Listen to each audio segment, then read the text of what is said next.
My name is Olin Hill, and I want to thank everybody for being here tonight. This is our second of 3 community meetings we're holding for 2 privately initiated future land use map and policy amendments. We had our first meeting a couple weeks ago. We have tonight's meeting, which is our second meeting, and then we have one more meeting prior to some transmittal public hearings that come up in June and July. The next meeting is a week from tonight. So we're going to go ahead and get started. Here's a quick agenda for tonight. It's changed a little bit today. We've kind of shortened it to get more time to the applicants to make the presentations. But again, we're going to go through some quick introductions. We're going to update you on the schedule of where we go from here. Renzo DeStassi is going to just give you a brief update on some transportation information. We have a proposed policy language, which is really the intent of tonight's meeting, is to give you the first look into the policies that would implement these map amendments that are proposed. Then we'll go into the next steps, followed by the bulk of the meeting tonight will be given to the applicants and to you to make your comments and questions. Very quickly, some introductions. Again, we have ample Orange County staff here tonight. I'm obviously with the Planning Division. We have various other members from various departments who at some point over the next couple of months will be reviewing these applications and making their recommendations to us as staff, and we'll compile those comments into a formal staff recommendation as it moves forward to a public hearing process. I don't see Commissioner Baldacci with us. Is he here tonight? I didn't see him. He's running a little late. Okay. He was here last week, but we're expecting Rick Baldacci, who is the local planning agency and planning and zoning commissioner representing District 5. He's appointed by the Board of County Commissioners, and more specifically Ted Edwards. Which brings us to Ted Edwards. We're always pleased to have him at a community meeting in District 5. He is your elected representative on the Board of County Commissioners for District 5. Last week I neglected to introduce his aides, so I want to do that now. We have Lynette Rummel and Edgar Robinson. If you ever have an issue in District 5 and you need to get hold of somebody and you call his office, more than likely you're going to talk to Lynette or Edgar and they're going to help you out. So we're pleased that they're with us tonight. Very quickly, the schedule update. Again, our next meeting is a week from tonight at the same place, same location. The transmittal public hearings, and we talked about transmittal at the last meeting. The first public hearing is on June 18th. That is a Thursday. The local planning agency and planning and zoning commission meets on the 3rd Thursday at 9 o'clock every month, the 3rd Thursday of every month. And then the transmittal public hearing for the Board of County Commissioners is scheduled for July 28th, and that is a Tuesday at 2 o'clock. This is the location of the properties we're here to talk about tonight. Again, we have 2 separate applications. One is called Lake Pickett North, one is Lake Pickett South. As you can see from the map, they're generally located between the Economohatchee River to the west, Julia Road to the east, East State Road 50 to the south, and the Orange County, Seminole County line to the north. You can also see the acreages of the Lake Pickett North property and Lake Pickett South properties on the left side of the screen. This is the future land use map. This is the map that the applicants are requesting to change. As we talked about last week in great detail, the future land use designation of this property is rural agricultural, which allows for 1 dwelling unit per 10 acres. But if you look at both the east and the west of the properties, you'll see more intense development patterns. Just on the other side of the Economohatchee River is our urban service area, and development on that side of the river is encouraged at 4 units per acre or higher, along with numerous types of non-residential activity. When you look to the east of these 2 properties, you're looking at 3 different rural settlements. Rural settlements are sort of an exception to rural development patterns in our rural area. In some cases, to recognize historic areas. In this case, we're looking at the Corner Lake rural settlement, that area in the yellow, which is a 4 unit per acre rural settlement. To the north is Lake Pickett, and along East State Road 50, you get the Bithlow rural settlement. But the land use that the applicants are requesting is a new land use category called the Lake Pickett land use. Now, we didn't go into this too much last week, but I want everybody to understand the role of Orange County staff as we go through this process. First of all, Our role is to provide a neutral and objective review of the privately initiated map and text amendments. And we're going to talk about the text amendments in a moment. It's also to establish a development framework that is consistent with the intent of the county's comprehensive plan and the county's vision. Thirdly, we are working with the applicants, even though they're not staff-initiated text amendments, we are working with the applicants to aggregate their proposed policies that would implement this land use change called Lake Pickett. Again, we're dealing with two different applicants, and so we have two different applications and two different sets of policies that were written to address their development. So our role as staff was basically to mesh those two together into an understandable and appropriate policies as it moves forward to the board for their consideration. And finally, our role as Orange County staff is to ensure compatibility. We, in the yellow text at the bottom of the slide, this is an excerpt from our comprehensive plan. It basically says that compatibility is the fundamental consideration in all land use changes. So this trumps everything else we do in planning, at least, is compatibility. And if something is incompatible with the development pattern, with the vision of the county, it's our responsibility to flag that. At this point, I'm going to call Renzo Nastasio up. He's our transportation planning manager. He gave you about a 15-minute presentation last week about existing conditions, and he wants to give you an update very briefly on those aspects. Thank you, Owen, and good evening again. My name is Renzo Nastasio with the Transportation Planning Division. I have a very, very brief overview of where we are in terms of transportation. And at the next meeting, hopefully we can have a lot more information for you regarding the transportation issues, but certainly at the end of the various presentations, if you have any specific or general questions, we'll be able to answer that. So in terms of where we are today, Lake Pickett North has submitted their traffic study and is currently under review by the county staff. Lake Pickett South is going to resubmit their revised study, so we haven't received it yet, but we will be going through that analysis as soon as we receive it. Our job at the county is to take a look at both studies and review them cumulatively. That meaning that we will address not only the respective impacts from each development, but then also do a holistic analysis of both developments should they go forward. So we just want to make sure that we cover all bases in terms of analyzing and assessing what the traffic impacts and traffic needs are should one or both of these developments move forward. We're also in the process of developing a so-called term sheet. Basically, that is a framework that addresses the respective responsibilities and the cumulative responsibilities of these developments should they move forward. So that's a document that's going to be presented to the Board of County Commissioners, assuming that we get that far, for their concurrence. It's not something that they're going to adopt. What they're going to adopt is the final agreements for each of the developments. But the term sheet basically puts together, again, roles, responsibilities, and entitlements as they may apply to each of these developments. And then finally, I think of interest to you all is the stage of improvements for the easternmost segment of State Road 50.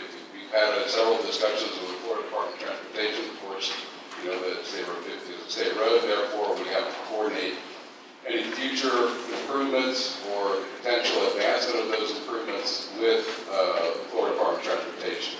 That's going to require a series of agreements, namely an agreement between the county and the Florida Department of Transportation, and then a second one between the county and the applicant. So that's where we are in terms of transportation, and as I said at the end of the presentations, if you all have specific questions or issues regarding transportation, we can certainly address that.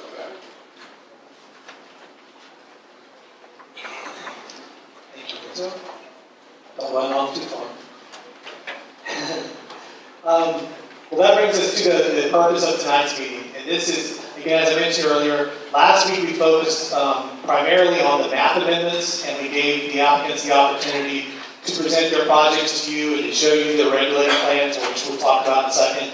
Tonight we're here primarily to talk about the draft goals, objectives, and policies in our comprehensive plan that would implement this land use change and these proposals if the board adopted them.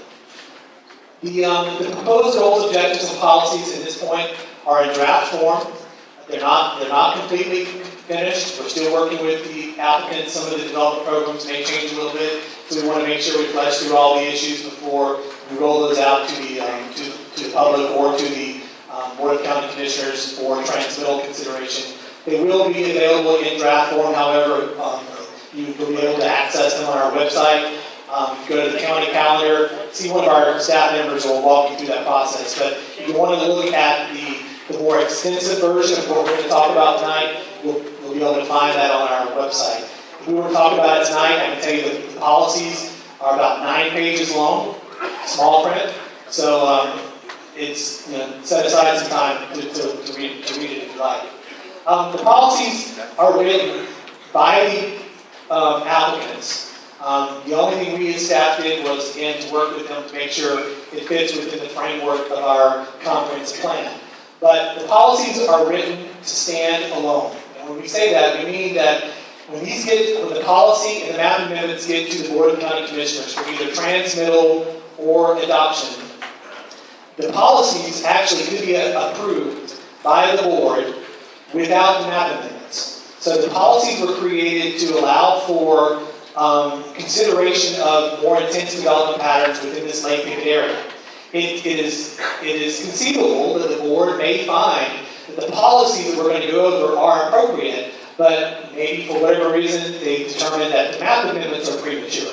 The point I need to make is this, however. The map amendments cannot be considered without the policies.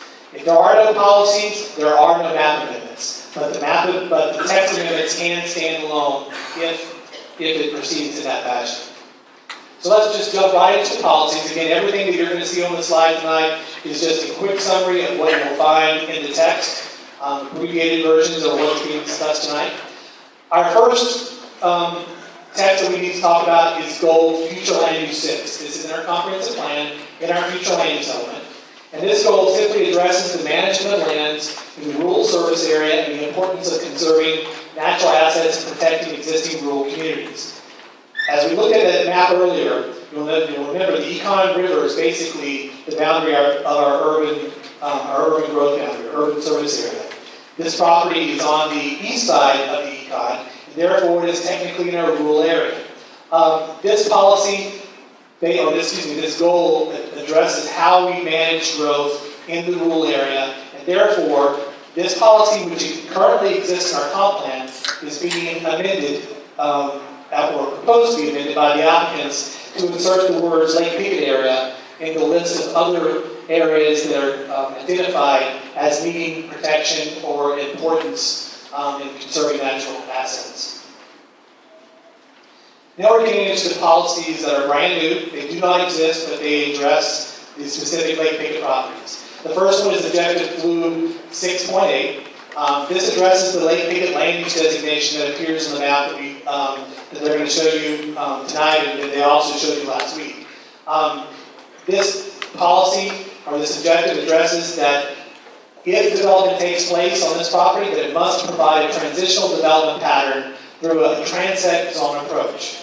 Again, last week we talked about the transects, which are nothing more than districts that show how development transitions from the outer edge to the inner core, or along the East State Road 50 corridor upward. But that is one of the objectives listed in this policy, Blue 6.8. The second one is it requires conservation best management practices, neighborhood design principles, interconnectivity, a strong pedestrian and bicycle orientation, and as we've also discussed, this Lake Pickett land use designation that this objective covers can only be applied to Lake Pickett. So if someone on the west side of the county wanted to hitch their wagon to these policies, no. These are Lake Pickett policies and Lake Pickett policies only if the board chooses to adopt them. Policy 6.8.1, I'm not going to read everything here, but there are 6 guiding principles that addresses growth in the Lake Pickett area. Everything from preserving existing rural lifestyle and character, managing the conservation of open spaces, the transect zones that we talked about, providing a transition, providing a mix of walkable communities, promoting complete streets and interconnectivity within the Lake Pickett area. Policy 6.8.2 and 6.8.3 go into the transect zones that the applicants presented last week. And you may recall some of this if you were at the last meeting 2 weeks ago. We have 4 proposed transects that are proposed as part of the Lake Pickett area. They range from T1 to T4. The T1 basically is no development at all. It's just conservation areas and trails. But as you go up to the T2, T3, and T4, development increases in development intensity, and the average densities of these properties, or these transects, are listed on your screen. This map basically just shows you, this is a conceptual map, it's not a real place. But if you look at the map from the left to the right, you can see how the development pattern would transition from the T1 to the T4. I wanted to point out that when you get to the edge of a designated T1 area, and on the other side of that line is the T2, you're not necessarily going to see the difference there. The transition takes place over a swath of land.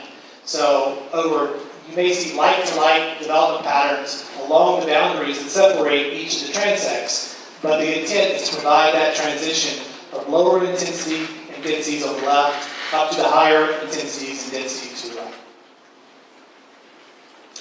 right. These next 12 policies, again, go to the website, and I encourage you to read what all of these policies say, but there are 12 policies here. They address certain components of development, and it requires these components to be addressed as part of their ultimately their rezoning application. It talks about master infrastructure plans, stormwater facilities. We obviously want to encourage low-impact development practices or best management practices for stormwater. It talks about the water and wastewater reclaimed water facilities, which currently in our comprehensive plan are very limited when you exit out of the urban service area and enter into the rural area. It talks about, these policies talk about schools, again, the street network, interconnectivity, and the trail system that traverses both of these projects. There are conservation areas, open space, and community spaces within each of these projects. These policies address permitted agricultural activities. Again, as we'll hear from the applicants, agriculture is not something that's being prohibited. Like, if you were to go to our urban area, you can't do agriculture everywhere. But in Lake Pickett, agriculture is a permitted activity that would be able to continue to a limited extent within the properties. And finally, the importance of communities, neighborhoods, and community centers. This next objective is really addresses only the regulating plan component. The applicants at the last meeting presented their specific regulating plans for their projects, which are Lake Pickett North, Lake Pickett South. And just so everyone is clear, a regulating plan is a map. And the applicants will present this map to you tonight. But it depicts the project boundaries, the transect zones, the pedestrian sheds, which basically shows the walkable area within center points of projects. It talks about this policy addresses the need for existing planned roads and trails, so the regulating plan must depict that. And then finally, the regulating plan also reflects the development program and phasing of both projects in this case. The conceptual regulating plan is where we are right now. The conceptual regulating plan is tied to the future land use the future land use map amendments. This is required during this process. Also in this process, these policies address this, require that they enter into a school capacity agreement with OCPS. There's transportation analysis and review of infrastructure and other public services that are required through this process. And they also are required to depict on their regulating plans the conceptual location of school sites. The final regulating plan is not what we're here to talk about necessarily tonight, but this is the more detailed regulating plan that the conceptual regulating plan will build upon. You'll see the final regulating plan when and if they get to the rezoning stage. The final regulating plan must substantially mirror the conceptual regulating plan. So someone that asked last week how much can change between now and rezoning, not much, but the maps can be refined based on certain conditions and better surveys and fieldwork analysis. But the final master infrastructure and stormwater facilities that were addressed during this period will have to be further refined when you get to the zoning stage. It's also at the zoning stage that we talk about the performance and zoning standards of projects. And then finally, the development program right now is only talked about generally for each project. But when you get to the final regulated plan, you have to have a development program for each of the transect zones. Lastly, this is the last policy that we're going to talk about tonight, and then before I turn it over to the applicant. But this is the funding of transportation improvements. Obviously, I know a very important component for everybody in this room. But this policy requires a financially feasible, long-range transportation funding plan and program prior to the adoption of the comp plan amendment. Also, prior to the adoption of the comp plan amendment, if it gets to that stage, this is all assuming it gets past transmittal, is a transportation funding agreement that conforms with the Lake Pickett term sheet that Renzo discussed earlier, and it must be signed by both the property owners involved in both of the applications. And then finally, this policy says that there shall absolutely be no building permits issued with any project within Lake Pickett under this comp plan amendment until and unless they have satisfied the required transportation mitigation contribution. So basically, this next slide just basically shows where we are now. This is the comprehensive plan transmittal public hearing stage. We have one more community meeting next week, and we have the public hearings. These are all the components that the applicant is required to address before this gets to the board for transmittal. After transmittal, doesn't change a lot, but everything has to be tightened up a little bit. And then if it gets past transmittal, the adoption package will go to the board later this year. And then finally, the rezoning stage, that can happen concurrently with the adoption, but it doesn't necessarily have to. In other words, the comp plan amendment and the policies that we talked about tonight could be adopted, and it could be a year, 2 years, or even longer before an applicant actually rezones the property. Now, I think that both applicants are intending to do that sooner rather than later, and I'll let them talk about that, but essentially that's the process.